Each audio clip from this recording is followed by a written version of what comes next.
시청자 여러분 안녕하십니까? KBS 뉴스통신입니다.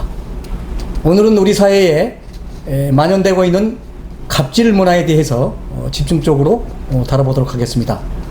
요즘 보험사의 갑질이 정말 상상을 초월한다는 그런 제보가 많은데요. 오늘은 그 직접적인 갑질의 피해를 당하신 분들 몇 분을 모시고 토론을 갖도록 하겠습니다. 안녕하십니까? 네, 안녕하십니까? 네, 보험사의 갑질, 어떤 게 보험사의 갑질인가요? 보험 대리점이라면 전체를 지금 다 하는 대리점이거든요. 네. 근데 이제 큰 회사인데 우리나라에서 아마 제일 큰 회사예요. 근데 그 중에 본사가 있고 지사가 있고 지점이 있어요. 네. 근데 이제 지점을 했었어요, 저는요. 네. 근데 모든 거는 지점장들은 다 서류도 갖추고 또 설계사들도 서류가 갖추고 다 설계사들을 할 적에는 지점장들이 설계사를 다 석화제가 들고 오고 돈 들여가면서 들고 오고 이렇게 다 들고 와야 돼요. 네. 네, 너무 사람들 한 사람 한 사람 하기가 옛날하고 틀려서 너무 힘들어요 지금은. 워낙 대리점이 많기 때문에. 예, 그러니까 보험사의 갑질 행포 때문에 정말 피해를 입으신 직접 당사자인데요. 구체적으로 어떻게 피해를 당하셨는지요? 열심히 이제 일을 했었어요. 근데 이사를 가게 됐어요, 제가요. 이사를 왜냐하면 먼 계양이나 인천 쪽에 사람이 있기 때문에 그쪽으로 사원들이 자꾸 이사를 가다가 인천, 네. 저는 처음에 김포서 했었어요. 김포에서 하시다가? 네. 김포서 하게 된 이유는 이게 이제 큰 회사니까 아무래도 제가 그전 대리점보다 수수료를 많이 준다 그래가지고 경인 쪽에서 원래 처음엔 하려고 했는데 코드가 나오는 중간에 지금 현재 지사에서 지사장이 우리 옛날에 같이 일하던 분하고 이리 가면 총무급여도 주고 그 다음에 사무실 임대료도 주고 이렇다 해서 훨씬 더 유리하고 좋다고 그래서 가자고 해서 이제 김포를 다시 오게 되었었어요. 네. 예. 그랬는데 김포에서 영업을 하다가 이제 그쪽 계산 하던 중에 이제 인천에 저쪽 계산 쪽에 사원들이 많기 때문에 너무 멀다고 해서 이사를 가게 됐어요. 이사를 가게 됐는데 지사장이 그러면 하나를 지점을 또 더 내라고 하더라고요. 네. 그래서 나는 사람도 얼마 안 되기 때문에 더 내면 안 된다 그랬더니 그러면 우리 아들 이름으로 내라 그랬더라고요. 그래서 아들 이름으로 이제 한다고 서류를 가져갔는데 2년이 안 됐기 때문에 안 된다 그러더라고요. 그래서 제가 다시 이제 계약서 쓰고 계산 지점을 하게 됐어요. 하게 됐는데 그 당시 담보를 가져갔던 거를 아마 도장을 찍고 이름을 쓰라고 이랬나 본데 그건 나중에 안 사실이에요. 그걸로 다른 어느 회사에서 메트라이프 회사에서 3천만 원을 우리 아들 담보를 갖고 냈더라고요. 네. 그걸 이제 나중에 법으로 하면서 알게 됐고, 그 다음에 이제 우리가 지금 해는 계산 지점은 이제 신한생명에서 해주게 되었어요. 네, 월 임대료와 보증금을. 그래서 이제 일을 했었는데 이런 갑자기 지점을 폐쇄를 당했어요. 이유가 뭔가요? 이유는 나중에는 이제 김포 지점에서 하는 수수료를 보니까 나중에 이것도 알게 된 사실인데 코드 변경을 다 했더라고요, 지사장이. 모르는 사이에? 예, 모르는 사이에 지점은 김포 지점 폐쇄시키고 그 다음에 코드 변경을 해가지고 수수료가 그쪽으로 다 가게 만들었더라고요. 그래 그걸 모르는 사이에 제가 이제 하다 보니까 마이너스 저 설계사들도 담보를 걔들도 3천을 대고 또 저도 담보를 대고 이렇게 일을 하는데 설계사들이 그 유지가 깨지고 가끔 먹튀라는 게 생길 수 있어요. 그런 먹튀는 이제 먹고 또 딴 데 가서 또 하고 이런 게 있기 때문에 근데 그 자체를 저한테 어차피 환수를 다 해요. 제 수수료에서 그 다음에 제가 또 설계사 겸 지점장을 하기 때문에 그 수수료를 다 환수를 해요. 그랬는데 마이너스가 난다고 가서 맨날 서로 싸우게 됐어요. 왜 이렇게 수수료가 없고 이러냐, 쌓인 수수료가 다 어디 갔냐 이렇게 싸우게 됐는데 나중에 알고 보니까 그걸 다 본인 앞으로 돌려놨더라고요. 예, 그래서 그 본인이라고 한 거는 위에 상사 김모 지사장, 상사. 김모 상사. 그래서 이제 그거를 그러면 수수료는 그렇게 없어지고 하니까 마이너스를 된다고 해서 제가 이제 한 번은 이제 우리 막내 이름으로 300만 원 들어가던 게 실효가 된 게 있었어요. 그 실효가 된 거를 부활을 하라 그러더라고요. 지사장이 부활을 하면 그 수수료가 많이 나온다고. 그러면 지사도 좋고 지점도 좋고 그래서 그거를 부활을 했는데 그 담보를 가져가 자기가 돈을 빌려준다 그러더라고요. 7천만 원을. 그래서 담보를 가져가서 했는데 그걸 담보를 또 잡고 옛날에 메트라이프에서 담보 또 잡고 이렇게 이 담보를 완전히 2번을 잡은 거죠. 그래서 담보를 잡고 7천만 했는데 부활을 해가 다 해약을 해 다 갚았어요. 네. 갚았는데 나머지는 이제 본인이 또 운영비라 그래 그 자료에서 뺐다고 빼고 나니까 마이너스 나가지고 하나도 줄 게 없다고. 그래서 나중에 가서 이제 따지고 그랬더니 줄 게 없는 게 아니라 그거는 설계사 650만 원만 만들어 놓고 그것도 붙이지도 않고 다 만드는 거예요, 서류를. 네. 예. 그래서 이제 6월 달에부터는 너무 마이너스가 났으니까 사원들을 꼬드기가 아니고 이 지점은 이제 지점장 여기에 못 한다. 이건 내가 할 것이다. 일도 하지 말아라. 이런 이제 싸움이 있었어요. 그러면서 이제 어느 날 특별히 또 감사가 나온다 그러더라고요. 그 감사 나왔는데 저한 감사에 지적될 이유가 하나도 없거든요. 근데 그 감사가 나와서 뭘 저 얘기를 했냐면 명세서를 겁의 명세서를 주더라고요. 이런 명세서를 본사 거를 써냐 저는 그 한 번도 본 적이 없어요. 지사장이 주는 것만 써요. 그랬더니 본사에 건 따로 있다고 그러더라고요. 네. 예, 그때 이제 제가 알게 됐어요. 그러면서 감사를 하면 원래 이제 원수사에 있을 때도 그렇고 저도 이제 관리자 생활을 해봤기 때문에 감사를 나오면 사인을 받아가게 돼 있어요. 그렇죠. 네. 뭐가 잘못됐다 사인을 받아가는데 그런 것도 없었어요. 없었으면서 그냥 저기 열심히 하라 그러면서 지사에 간다 그러더라고요. 그 지사에 가서 저는 뭐 이렇게 될 줄은 몰랐죠. 그러니까 이제 그 말씀하신 거는 네.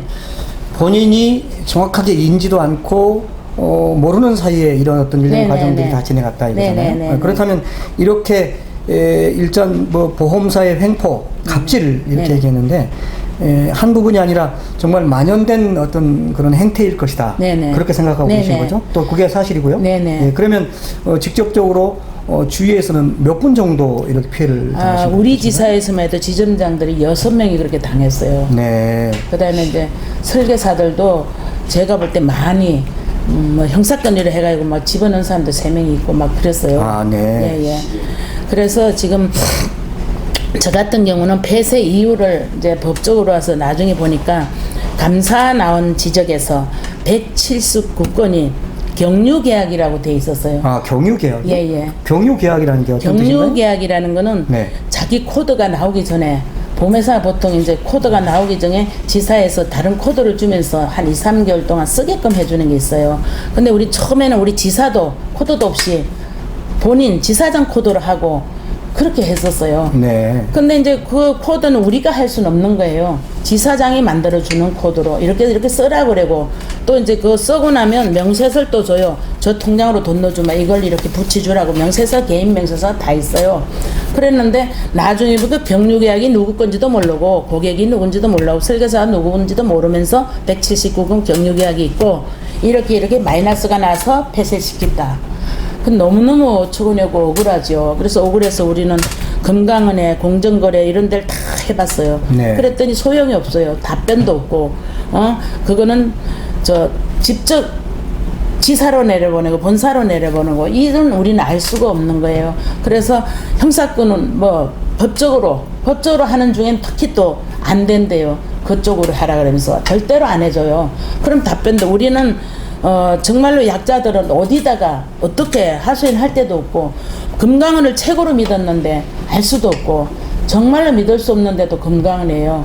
그러면 정말로 우리들을 편에서 해주는 게 아니고 모든 데는 다 그런 것 같아요. 협회도 마찬가지고요. 네. 내가 직접 떨지 않아도 해촉을 떨지 않아도 지사장들이 남의 주민번호랑 이름 해가 다 떨어버리고 이런 경우가 있어요. 예. 알겠습니다. 정부기관이나 네네. 또 다른 기관은 뭐 네네. 차차 말씀 네. 나누기로 하고요. 네네. 경유계약. 시청자 여러분, 경유계약이라는 얘기를 들어보셨나요? 네, 경유계약이 이제 많은 사람들부터 피해를 양산했다라는 그런 쪽 결론 같고요.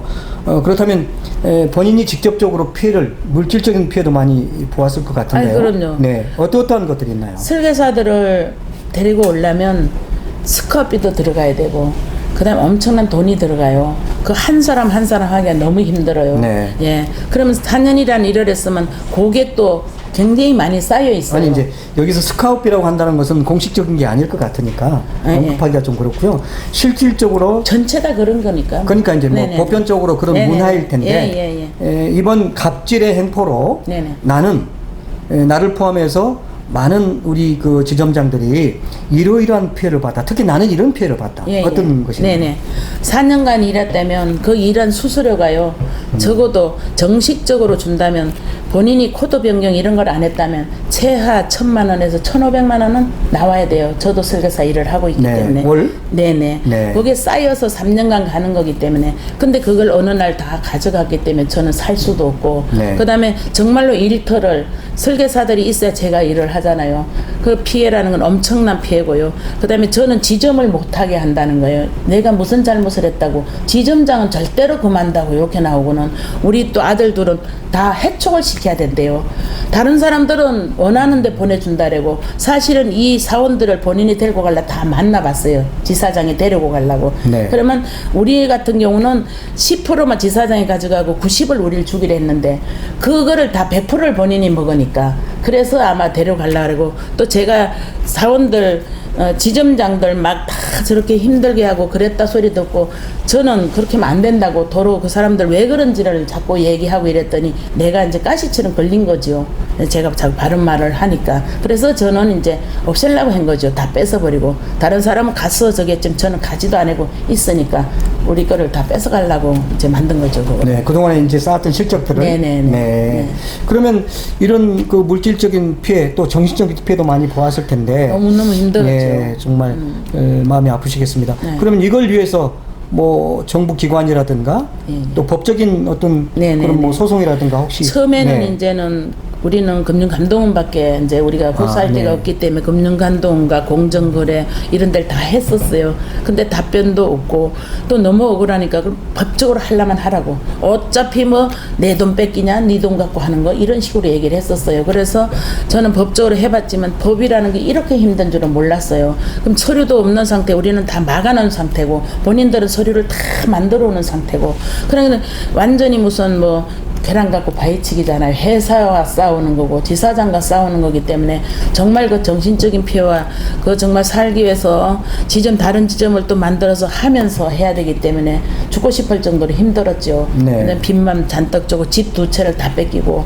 그래서 정말 너무 힘드는데 제가 생각을 해봤어요. 저만 그런 게 아니라 정말로 억울한 사람 너무 많은데 법으로도 할 수 없고 법은 멀잖아요. 돈도 많이 들어가고 너무너무 힘든 사람 많아서 내가 이번 기회에 정말 대신해서 너무너무 힘든 사람들 다 밝혀줘야 되겠다. 일종의 양심 선언인 거죠. 네네. 그 앞으로 계획은요? 지금 현재 다 항소까지 해서 다 졌지만 네. 전 이유를 제가 찾아봤더니 그 볼 때마다 막 심장이 두근거리고 자다가도 벌떡벌떡 일어나서 서류를 뒤져봤어요. 근데 그 정말로 거짓말 자료로 다 만들었다는 그 자체가요.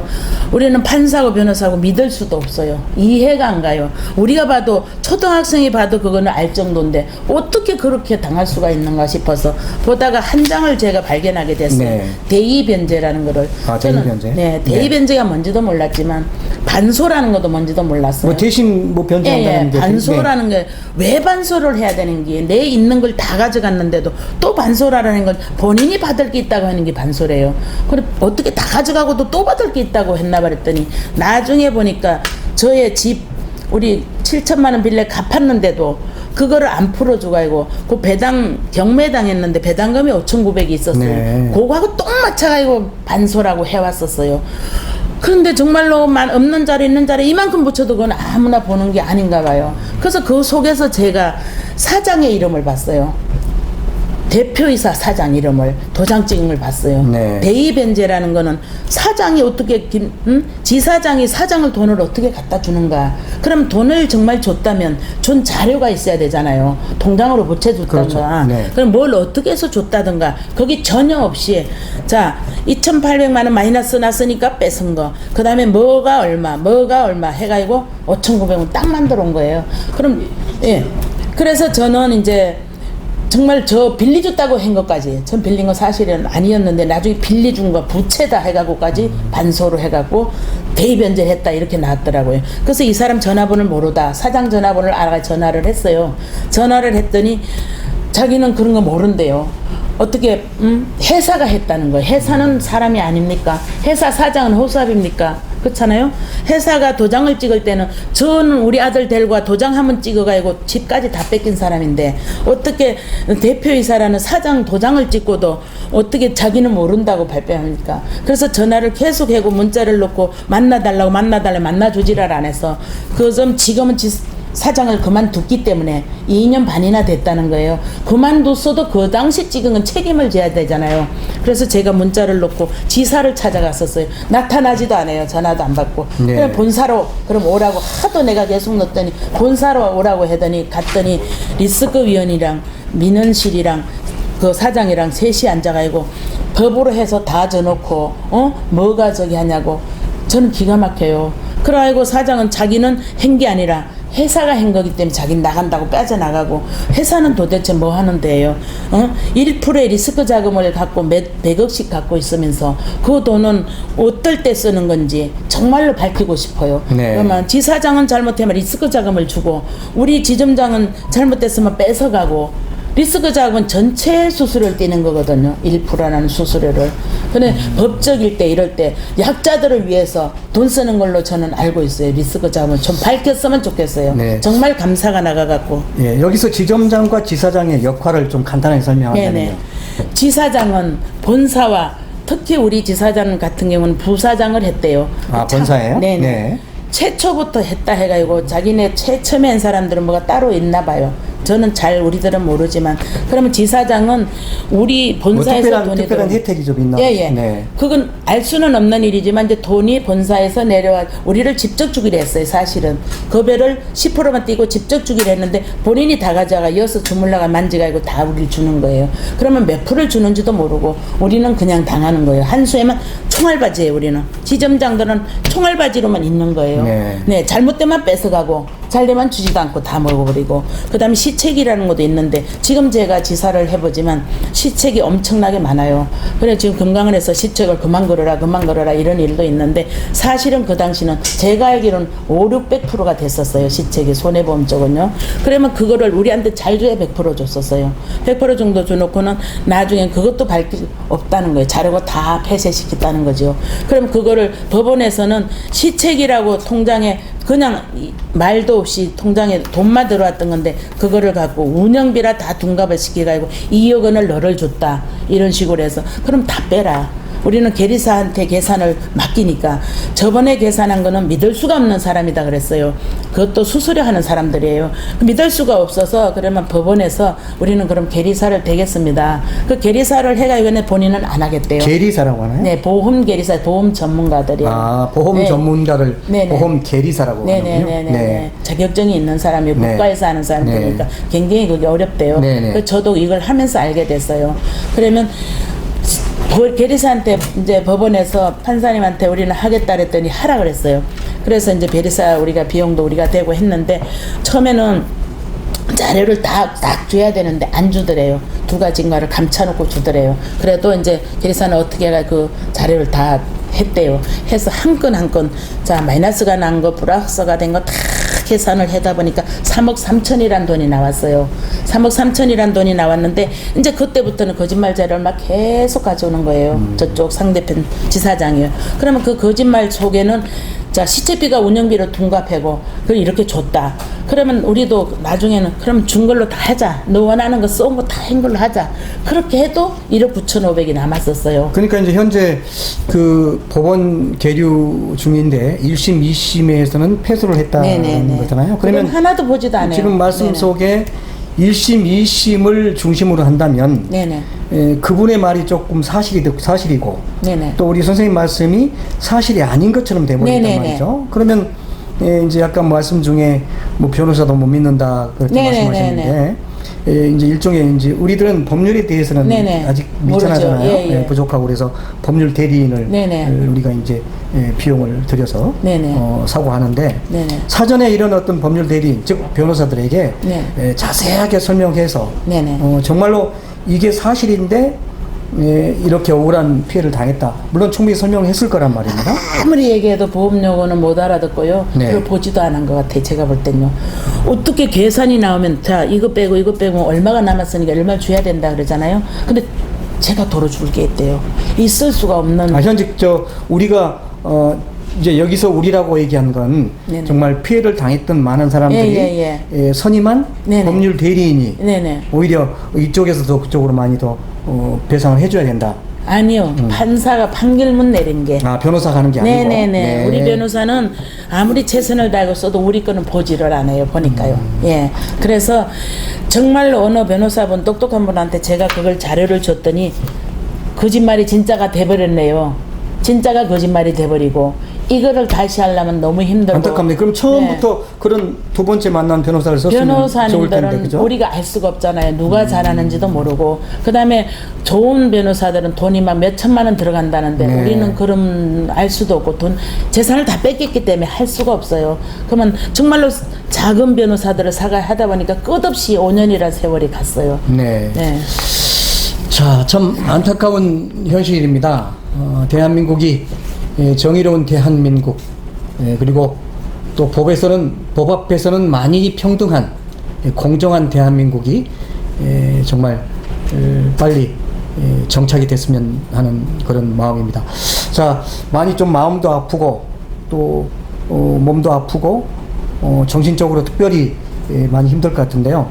앞으로 그러면 이 번건에 대해서 어떻게 대치를 할 계획이신지요? 지금 현재 배당이가 남아 있는데요. 네, 네. 그것도 지금 다 가져가고도 또 가져가려고 그래요. 그래서 어차피 우리들이 할 때는 아무 데도 없어요. 그래서 제가 언론을 정말 이렇게 부탁을 하고 이렇게 온 거예요. 혹시 네. 청와대 국민청원이라든가 그런 부분 처음에 공정거래 할 때도 다 해봤는데 국민청원이라는 거는 네. 청와대도 그때도 우리가 써가 낸 것 같아요. 다 그냥 돌아오더라고요. 네, 그러니까, 예. 네. 그러니까 아무리 저게도 약자 편은 아닌 것 같아요. 예. 우리나라의 법원 보니까 금강원도 그렇고 공정거래도 그렇고 모든 게 강자 편이에요. 예. 약자는 어디서 하소연할 데도 없고 제가 주위에 우리 같이 했던 사람들은 암이 걸리가 지금 누워 있는 사람도 있고 또 남편이 암 걸려서 죽은 사람도 있고 스트레스 받아가지고 여기 같이 피해를 보신 분 중에 지점장들 중에는 네. 집을 두 채 다 뺏기고 결혼도 못하는 그런 사람도 있고 네. 그다음에 막 정말로 아기가 막 떨어진 사람도 있고 너무너무 기가 막혀서 저는 막 설마 저까지는 이렇게까지 생각하는데 저도 지금은 다 망가지고 정말 강한 사람이었는데 지금 우울증까지 걸려가 지금 제가 지금 너무 힘든 상태거든요. 네. 네, 진정하시고요. 그러면 아까 이제 그런 어떤 피해를 보신 분들은 현재 좀 안타까운 상황이 됐는데 그분들은 그분들은 아직은 없다는 느낌이 되고요. 그분들도 말도 네. 하기 싫은가 봐요. 지금 아는 분은 저는 나 지금 죽을 것 같아서 아무 생각을 하기 싫다 뭐 이런 사람도 있고 전화도 안 받고요. 인생들이 다 망가진 거예요. 이렇게까지 자기 밑에 있는 사람들이 다 망가졌는데도 본인은 이겼다고 내가 법으로 다 이겼다고 큰 소리 칠 때는 정말 너무너무 속상해요. 네, 아까 이제 상대방이 이제 반대로 대의 청구를 하고 그런 분이 그렇다 이 말씀이시죠? 그렇죠. 네. 근데 이제 말씀 속에 대한민국 정부 기관이나 많은 이 정말 공무원들이 진정한 약자 편에서 또 모든 국민들을 위해서 일하고 있는 그런 봉사 기관으로서 자리매김하고 있는 것은 아마 틀림이 없을 겁니다. 맞을 겁니다. 다만 피해자 측에서 보면 어떤 공직기관이라든가 그런 것들이 전부 강자 편이다 그러는데 그렇지는 결코 꼭 아닐 거란 말이에요. 그래서 지금 열심히 투쟁을 하고 계시는데 정말 많은 곳에서 또 그래서 오늘 저희 같은 방송국에 오셔서 이런 대화를 나누고 하는데요. 하루빨리 좋은 쪽으로 잘 해결되길 바라고요. 마지막으로 정말 진짜 마음을 통해서 진짜 한 드리고 싶은 말이 가지만 있습니다. 하고 싶은 게 있어요.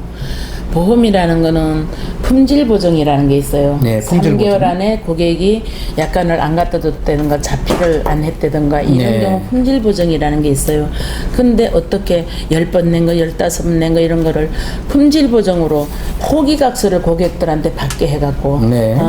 또 상품권을 갖다 주면서 우리 설계사를 겁주가면서 너 이거 안 해오면 내가 너 그냥 가만히 안 둔다 이런 식으로 해가지고 154건이라는 품질 보증을 떨게 됐었어요. 네. 그럼 이 품질 보증을 떨게 되면 이 돈이 고객 통장에 들어가야 돼요. 근데 이 돈을 어떻게 대기업 큰 회사에서 우리 지사장하고의 관계가 그 옛날에 있었다는 그 관계로 3억 3천이라는 3억 전 듣기로는 고발하는 형이 저는 제가 아니기 때문에 3억이라는 거를 대출 상계 처리를 할 수 있는지 정말 있을 수도 없는 것이거든요. 이런 거는 그 보험회사가 정말 이런다면 우리는 지사장 지점장들을 하면 그럼 고객 돈을 다 가져가 부자 되게요. 고객 돈은 가져갈 수 없는 건데 고객을 어떻게 이런 식으로 해가지고 가져갔는지 저는 그래서 고발해서 신문에도 났지만 그 신문에 난 것도 소용이 없었어요. 금강은 하고 다 해가지고 그걸 무마를 시켜버리는 네. 있을 수가 없는 이런 게 있거든요. 지금 그런 거 정말 고발하고 싶어요. 저는요. 네, 그분께는. 네, 알겠습니다. 그럼 만약에 이제 하나 더 부가적인 질문을 드린다면 이런 피해자가 양산되지 않으려면 어떤 좋은 방안 같은 거 혹시 생각하고 계신 거 있나요? 지점과 지사라는 거는 지점과 정말로 지사, 네. 있을 수가 없는 거예요. 자, 지사라는 데는 아무래도 위에서 밑에 걸 또 먹는 데고 뺏어가고 뭐 감추고 뭐 이런 데거든요. 근데 대리점을 한다면 제하 몇 명 이상이 될 때 지사를 해야 되는 거지. 저는 지점을 한다면 끝까지 그래서 말리겠어요. 네. 아마 지점장들이 너무 힘들고 전국적으로 본다면 엄청나게 많이 손해보고 법으로도 호소했을 거고 정말로 자살한 사람들이 많다고 저는 들었어요.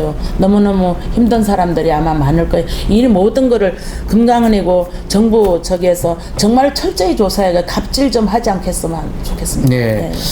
갑질.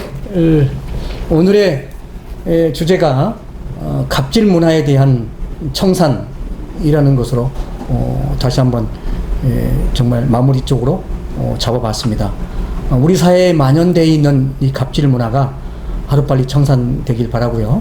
특별히 이 우리가 몰랐던 보험 업계 속의 갑질의 행포 더욱더 세심하게 바로 잡아서 피해자가 더 이상 양산되지 않기를 기대해 봅니다. 저희 NKBS에서도 조금 더 이제 깊게 세밀하게 보험 갑질에 관한 사항을 조금 더 들여다보고 다음 편을 좀 기약해봐야 될 것 같습니다. 오늘 정말 마음도 아프시고 또 몸도 성하지 않고 또 정신적으로 많이 피폐하고 계실 텐데 이렇게 용기를 내서 정말 내부 고발 형태로 이렇게 해준 거에 대해서 감사드리고요. 끝까지 신념 잃지 말고 소원하는 것들이 잘 이루어되길 기대해 봅니다. 나와주셔서 감사합니다. 시청자 여러분, 저희 NKBS 뉴스통신은 사회의 그늘진 부분, 감춰진 부분, 또 힘없는 약자들을 위해서 힘이 되는 그러한 방송으로 거듭나도록 하겠습니다. 시청해 주셔서 감사합니다.